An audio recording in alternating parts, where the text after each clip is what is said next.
Infallibility of the Bible, Part 3. Also, History of the Bible. Also, things that might not be in the Bible, and we probably ought to be aware of that. Again, this is not me. This is from this book, From God to Us, Geisler and Nix.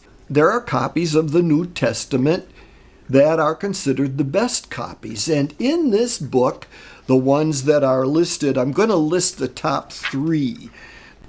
There is Codex Vaticanus, Codex Sinaiticus, and Codex Alexandrinus. The first 2 that I listed are 4th century manuscripts. That would be in the 300s AD. The third one is a 5th century manuscript thought to be created around 450 AD.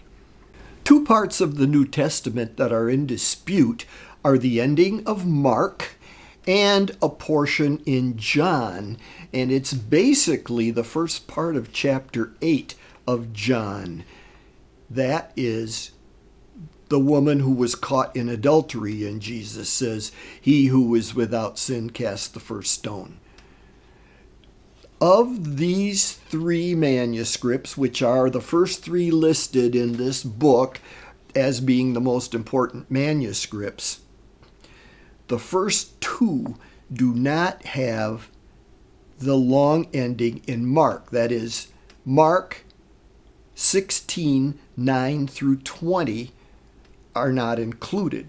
And I would say that's no big deal because all of that information is in the other Gospels.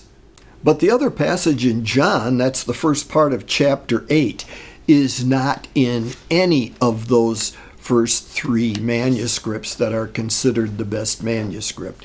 So what do we say about that? What I would say is just don't make your doctrine on that if that is the only thing you have to make your doctrine. We know all we need to know about Jesus without adding that story. Is it a true story? Maybe. It's a nice story. Just don't make a big deal out of that one. That's all.